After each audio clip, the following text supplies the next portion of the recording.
নমস্কার, আমি রবীন ঘোষ।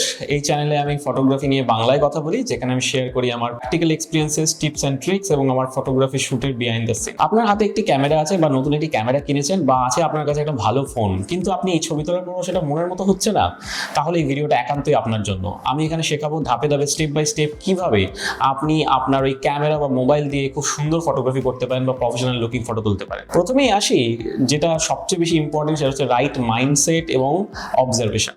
একটা ভালো ডিএসএলআর ক্যামেরা মানে কিন্তু ভালো ছবি নয়। একটা ভালো ছবি তৈরি হয় ভালো ফ্রেমিং, কম্পোজিশন, লাইটিং এবং ভালো আপনার যদি আলোর প্রতি সেন্স থাকে এবং ইমোশন দিয়ে। তো এগুলো বোঝা খুব দরকার। তাই প্রতিনিয়ত আপনাকে কিন্তু আপ টু ডেট থাকতে হবে, প্রচুর ফটোজ দেখতে হবে, পিন্টারেস্ট দেখতে পারেন, ইনস্টাগ্রাম প্রোফাইল দেখতে পারেন, ইউটিউব ভিডিওস থেকে শিখতে পারেন এবং সেখানে দেখে নিজেকে আপ টু ডেট রাখতে হবে। ইমোশনটাকে ক্যাপচার করার মতো চোখ তৈরি করতে হবে। ফটোগ্রাফির চোখটা কিন্তু খুব ইম্পর্টেন্ট।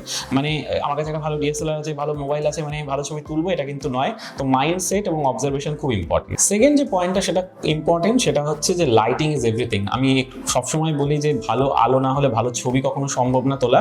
তাই আলো বোঝাটা খুব ইম্পর্টেন্ট। যেমন ধরুন, ন্যাচারাল লাইটের সাথে আর্টিফিশিয়াল লাইটের পার্থক্য কি, ন্যাচারাল লাইট এবং আর্টিফিশিয়াল লাইটকে কম্বিনেশন কি করে শ্যুট করবেন, এইটা বোঝা খুব দরকার। সেকেন্ড হচ্ছে আপনার হার্শ লাইট, সফট লাইট, যেটা নিয়ে অলরেডি আমি একটা ভিডিও বানিয়েছি, সেটা একবার দেখবেন পারলে চ্যানেলে গিয়ে। এবং অ্যাজ ওয়েল অ্যাজ এর সাথে সাথে আপনাকে আরও ভালো করে বুঝতে হবে ডিরেকশনাল লাইট, ওমনি লাইট। তো এগুলো নিয়েও যদি আপনি চান আমি ডিটেল ভিডিও বানাই, তাহলে কমেন্ট করে অবশ্যই জানাবেন। ওভারঅল যেটা বলার সেটা হচ্ছে যে লাইটিং খুব ইম্পর্টেন্ট, লাইটিং সেন্স থাকা ইম্পর্টেন্ট এবং লাইটিং বুঝে ফটোগ্রাফি করাটা খুব ইম্পর্টেন্ট। তাই আজকের পর থেকে ভালো করে লাইটটাকে বুঝবেন এবং লাইটের ওপর বেশি সময় দেবেন, যাতে আপনার ফটোটা সুন্দর হয়। আপনি খুব ভালো করে আলো বুঝে গেছেন, কিন্তু 3 নম্বর যেটা সবচেয়ে বেশি ইম্পর্টেন্ট সেটা হচ্ছে কম্পোজিশন। কারণ কম্পোজিশন যদি ভালো করে না বোঝেন, তাহলে কিন্তু আপনি ভালো ফ্রেমিং করতে পারবেন না, ভালো ফটো আসবে না। এবার কম্পোজিশনের মধ্যে কিছু রুলস আছে, অনেক রুলস হয়, কিন্তু কিছু রুল যেগুলো খুবই ইম্পর্টেন্ট, যেগুলো আপনার ইনিশিয়াল ডেজে শেখা উচিত। যেমন রুল অফ থার্ডস। আমি রুল অফ থার্ড নিয়ে অলরেডি রিল বানিয়েছি, তবু বলে দিই যে ফ্রেমকে যদি সমান 3 ভাগে ভাগ করেন, হরাইজন্টালি এন্ড ভার্টিক্যালি, তাহলে যে ইন্টারাকশন পয়েন্ট পান, সেই ইন্টারাকশন পয়েন্টে আপনাকে সাবজেক্টটাকে প্লেস করতে হবে, ব্যাস। অনেক সময় কি করি আমরা, প্রথম যখন শুট করতে শুরু করি বা ক্যামেরা কিনি বা মোবাইল দিয়ে ফটোগ্রাফি করা শুরু করি, তখন আমরা সমস্ত কিছুকে মানে সাবজেক্টকে মেইনলি আমরা মাঝখানে রাখার চেষ্টা করি, যেটা একদমই রং। তো আমরা মাঝখানে না রেখে ওই রুল অফ থার্ড ইউজ করবো।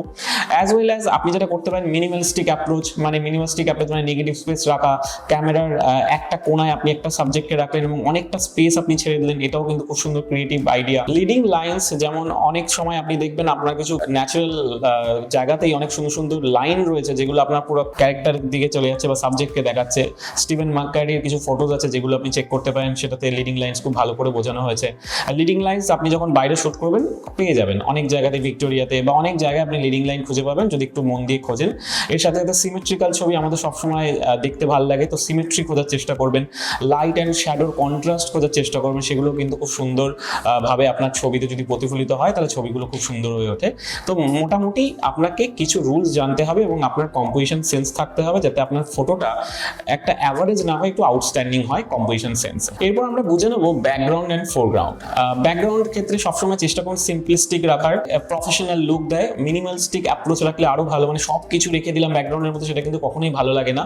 আর আরেকটা জিনিস বুঝবেন যে ফোরগ্রাউন্ড, ব্যাকগ্রাউন্ড এবং মিড গ্রাউন্ড বলে একটা জিনিস হয়। সাবজেক্ট যখন আপনি চুজ করছেন, তখন জানো তো ডেপথ অফ ফিল্ডের মধ্যে বিভিন্ন ট্রিজ, বিভিন্ন মানুষজনকে বসাতে পারেন বা সাবজেক্টকে এক্সট্রা আপনার ধরুন সাবজেক্টের সাথে সাথে আরো কিছু এলিমেন্টকে অ্যাড করতে পারেন, যাতে আপনার কম্পোজিশন আরো বিউটিফুল হতে পারে। আরেকটা জিনিস খুব ইম্পর্টেন্ট, সেটা হচ্ছে বোকে এফেক্ট বা depth of field. Depth of field 2 ধরনের হয়, একটা শ্যালো ডেপথ অফ ফিল্ড, একটা লার্জ ডেপথ অফ ফিল্ড, যেটা ক্যামেরার অ্যাপারচারের দ্বারা কন্ট্রোল করা যায়। অ্যাপারচারের ভ্যালু যদি কম হয়, লাইক f1.8, 1.4, তাহলে বোকে বেশি হয়, অর্থাৎ শ্যালো ডেপথ অফ ফিল্ড হয়। তাতে আপনি সাবজেক্টকে ব্যাকগ্রাউন্ড থেকে সেপারেট করতে পারেন, এতে সাবজেক্ট আরো ভালোভাবে ফুটে ওঠে এবং দেখতে অসাধারণ ছবি লাগে। তাতে আপনার একটা প্রফেশনাল লুক তৈরি হয় ছবিতে। এবং অবশ্যই যদি আপনি ল্যান্ডস্কেপ ছবি তোলেন বা পাহাড়ে গেছেন বা সমুদ্রে গেছেন, সেখানে আপনি পুরোটাকেই কভার করতে চাইছেন, তখনই কিন্তু আপনি কখনোই কিন্তু শ্যালো ডেপথ অফ ফিল্ডে ছবি তুলবেন না, আপনি লার্জ ডেপথ অফ ফিল্ডে ছবি তুলবেন।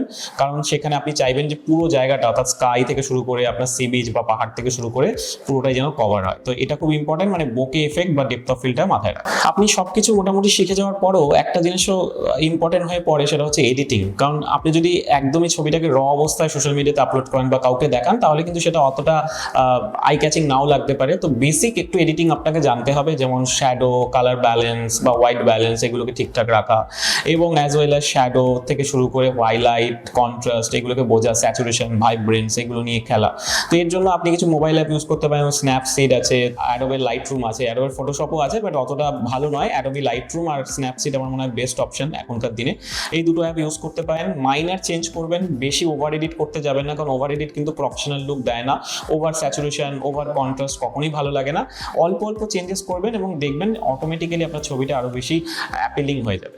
সবচেয়ে ইম্পর্টেন্ট যেটা সেটা হচ্ছে practice, practice and practice. Practice makes you perfect. তো প্র্যাকটিস করতে থাকুন, প্রতিদিন ছবি তোলার চেষ্টা করুন, ডেইলি বেসিসে বেরোন, ইনডোর আউটডোর ইভেন্ট যা পারবেন, যখন পারবেন সময় পাবেন 1 ঘন্টা করে আপনি সময় দিন ক্যামেরার পেছনে। ক্যামেরার সেটিংস ঘাটুন, কিন্তু সেটিংসের থেকেও আপনি চেষ্টা করুন স্টোরি টেল করার বা ইমোশনকে ক্যাপচার করার, সেটা খুব ইম্পর্টেন্ট। আপনার দেখা যাবে হয়তো ফ্রেমিংটা ঠিকঠাক নয়, কিন্তু আপনি খুব ভালো ইমোশন ক্যাপচার করেছেন, সেই ছবিটাও কিন্তু খুব ভালো হয়। কেননা পরবর্তীকালে আমরা এডিটিংয়ে সেটাকে ক্রপ করতে পারি বা রুল অফ থার্ড অনুযায়ী সেটাকে সাজাতে পারি। এখন এআই চলে এসছে, ফটোশপে অনেক কিছু করা যায়, বাট তবু বলবো স্টোরি টেলিং খুব ইম্পর্টেন্ট, ইমোশনটাকে ক্যাপচার করা খুব ইম্পর্টেন্ট। কাউকে কপি করবেন না, নিজের স্টাইল নিজে বানান। তাহলে আপনি এই ধাপগুলো যদি প্রত্যেকটা ফলো করেন, তাহলে যে কোনো ক্যামেরা কেন, আপনি মোবাইল ফোন দিয়েও খুব সুন্দর প্রফেশনাল লুকিং ছবি তুলতে পারবেন।